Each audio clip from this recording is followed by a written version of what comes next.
Hola, ¿qué tal? ¿Cómo les va?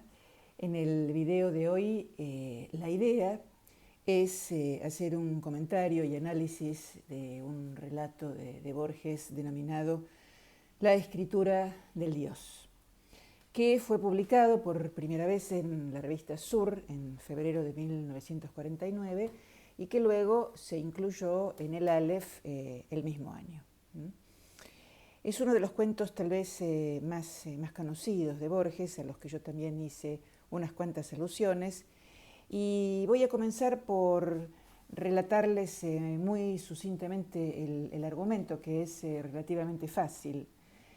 Hay un narrador protagonista, que es un sacerdote, que se llama Tzinacán, que pertenece a una cultura precolombina, ha sido sacerdote de una divinidad, del dios Ka-Alom, y los españoles, en particular Pedro de Alvarado, sometieron a su pueblo, quemaron la pirámide de la cual él era guardián y en busca de un tesoro, porque pretendían que Tzinacán les revelara el escondite de un cierto tesoro.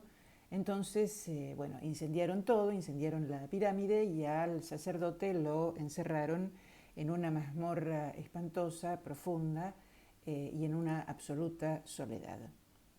Sin embargo, desde la cárcel, Tzinacán tiene la posibilidad de ver pasar solamente en la hora del mediodía y solamente cuando le bajan mediante una roldana un poco de alimento, unos pedazos de carne y un poco de agua, puede observar la presencia de un jaguar que se pasea se pasea y él observa el jaguar y va pasando sus días tratando de rememorar, de llenar el tiempo con recuerdos y de pronto un día siente una emoción muy grande porque recuerda a su Dios y piensa y recuerda que su Dios había hablado, se había referido a una cierta sentencia mágica.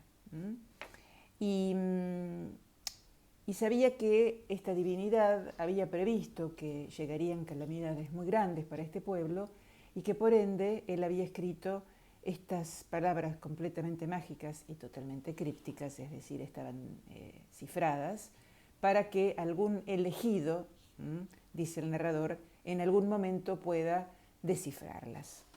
Bueno, entonces naturalmente el protagonista se aboca al desciframiento de esta sentencia mágica, pasan los años, esto le resulta muy difícil y de pronto se produce, digamos así, el momento de la, por decir así, epifanía, un momento deslumbrante y Tzinacán descubre cuál es esa sentencia, pero no la va a pronunciar. Y no la va a pronunciar porque como ha tenido un contacto con Dios, esto ha sido tan intenso, tan maravilloso, tan total, tan pleno, tan absoluto y tan definitivo que no tiene sentido, dice el sacerdote ya, pronunciar esa sentencia, lo cual lo liberaría de la prisión, lo volvería joven, le permitiría vengarse de su enemigo Pedro de Alvarado, etcétera, etcétera.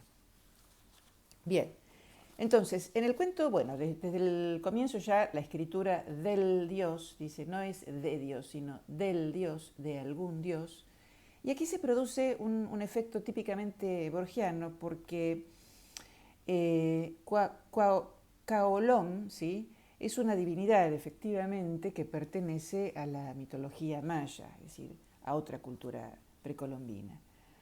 Y por otro lado, Tzinacán es un dios que tenía forma de murciélago, que tiene muchos nombres. Yo encontré que se lo llamaba náhuatl, zapoteco, muchos otros nombres. Es decir, que aquí hay una hibridación onomástica, digamos, de nombres de divinidades que pertenecieron a las culturas amerindias y que Borges utiliza en el relato. El relato se inscribe, por otro lado, como yo ya lo mencioné en algún momento, en la serie de los artificios congéneres del Aleph. ¿Por qué digo esto? Bueno, porque la visión que tiene el sacerdote, que ahora voy a leer, como van a ver ustedes, de alguna manera es una más, es un elemento más de esta imaginaria, ficticia posibilidad de tener un contacto con Dios que Borges crea y recrea en distintos lugares, como ya hemos visto, con el Zahir, con el Aleph, naturalmente, que es el elemento matricial, bueno, está el libro de arena, bueno, y hay una larga serie. Entonces, podríamos decir que la escritura del Dios se inscribe en lo que me gusta llamar las variaciones Aleph, digamos, ¿no? Es decir, los distintos Aleph que Borges va creando a lo largo de su historia como escritor. Entonces, tenemos el momento en el cual el sacerdote Tzinacán piensa, recuerda y por lo tanto se emociona intensamente, ¿sí?, en esa posibilidad de que haya una sentencia mágica. Entonces dice, en este afán estaba cuando recordé que el jaguar era uno de los atributos del Dios, ¿sí? Porque había un jaguar que paseaba, como les dije, y que él podía ver, y dice, una vez que menciona al jaguar como uno de los atributos del Dios, dice, entonces mi alma se llenó de piedad. Imaginé la primera mañana del tiempo. Imaginé a mi Dios confiando el mensaje a la piel viva de los jaguares, que se amarían y se engendrarían sin fin, y en cavernas, en cañaverales, en islas, para que los últimos hombres lo recibieran. Imaginé esa red de tigres, ese caliente laberinto de tigres, dando horror a los prados y a los rebaños para conservar un dibujo. En la otra celda había un jaguar. En su vecindad percibí una confirmación de mi conjetura y un secreto favor. O sea, es el favor que le está haciendo Dios, según el sacerdote, que le pone al alcance a un jaguar, que es una variedad del tigre, que como saben ustedes es uno de los elementos de las obsesiones borgianas, donde entonces el sacerdote va a poder encontrar la sentencia mágica que está buscando. Pasan años, muchas fatigas, mucha labor, muchos esfuerzos, pero el sacerdote persevera y persevera. Y en un momento dice, no diré las fatigas de mi labor. Más de una vez grité a la bóveda que era imposible descifrar aquel texto. Gradualmente el enigma concreto que me atareaba me inquietó menos que el enigma genérico de una sentencia escrita por un Dios. ¿Qué tipo de sentencia, me pregunté, construiría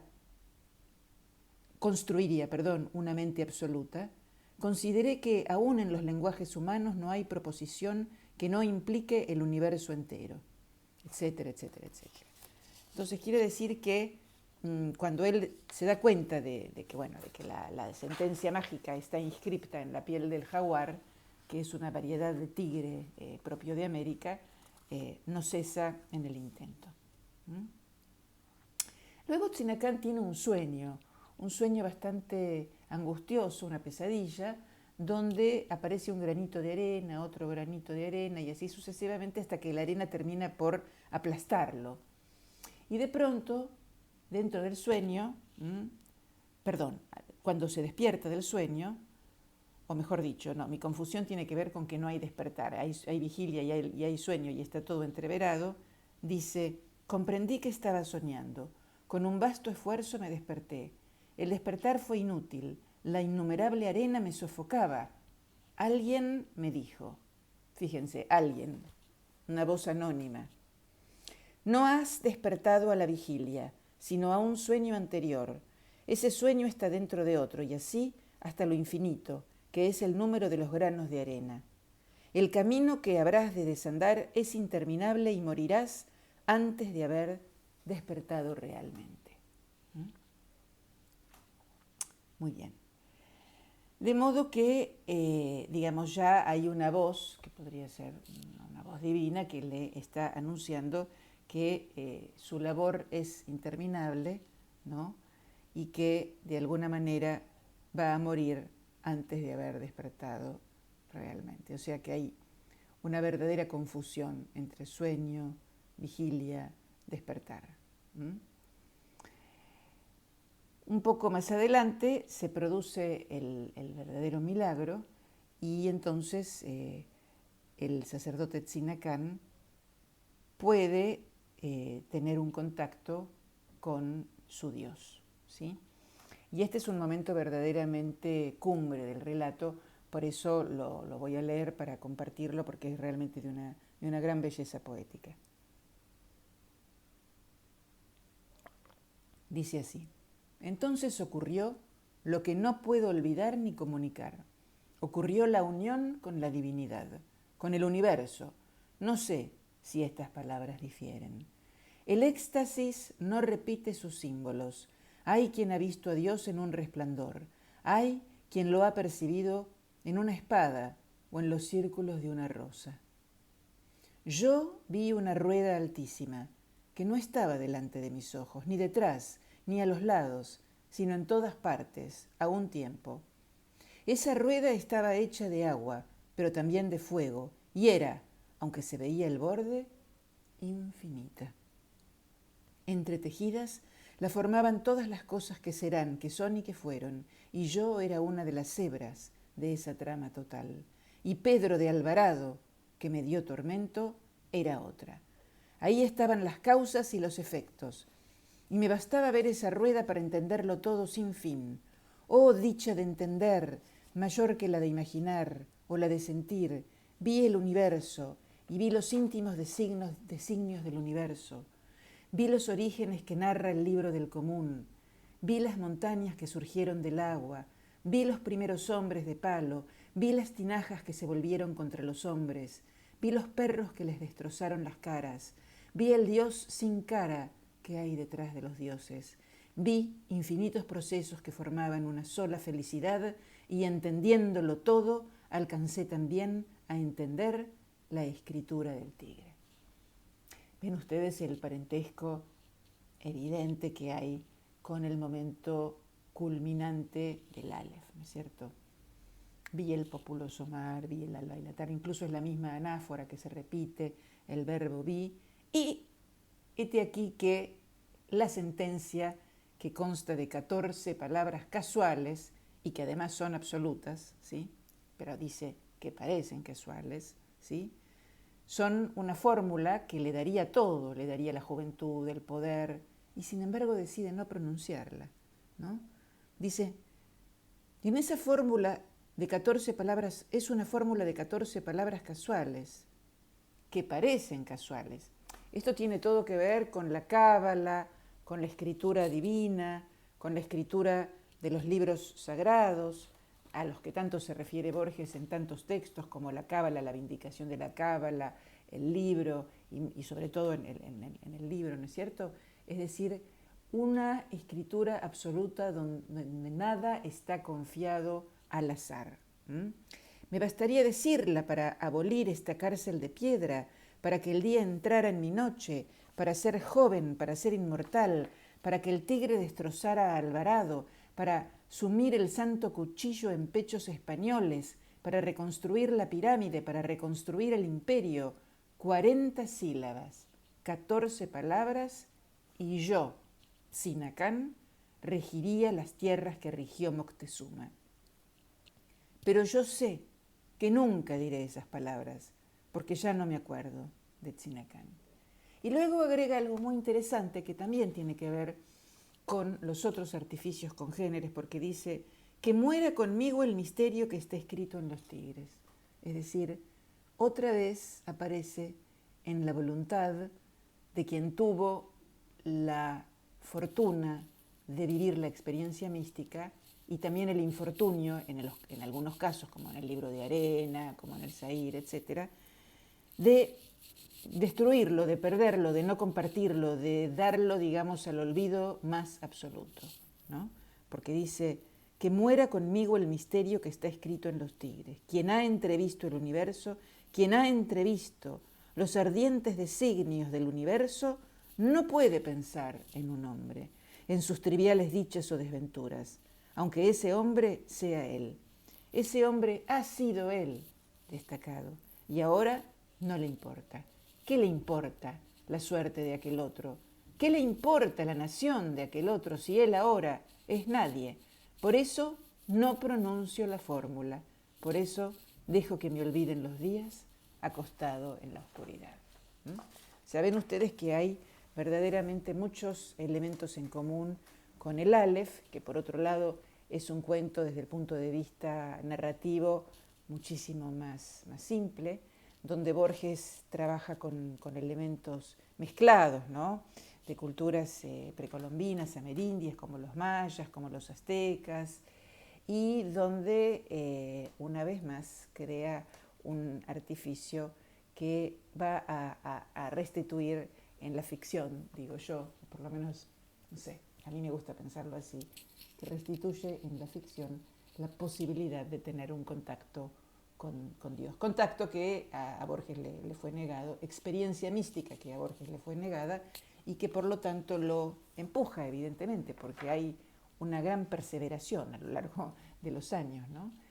Qué sé yo, el último, por ejemplo, sería Los Tigres Azules. Es decir, hay muchos intentos borgianos de, no intentos, quiero decir, de tener un contacto con esta divinidad, sea cual sea, y muchas maniobras de tipo literario, que son muchas, pero de alguna manera son siempre la misma, para alcanzar este objetivo y entonces, a través de la ficción, a través, digamos, de lo maravilloso que es la ficción, poder tener esa experiencia y poder restituirla en el mundo ficcional. Yo estaba por decir, aunque más no sea en el mundo ficcional, pero no, porque realmente la ficción es algo poderosísimo. Entonces, me parece que trasladarla al universo, al terreno de la ficción, es tal vez una operación muy potente, indudablemente de carácter poético, y que bien puede realizar, digamos, ese deseo, ¿no?, ese deseo insatisfecho. Bueno, esto es lo que quería compartir con ustedes. Nos vemos la próxima. Chao.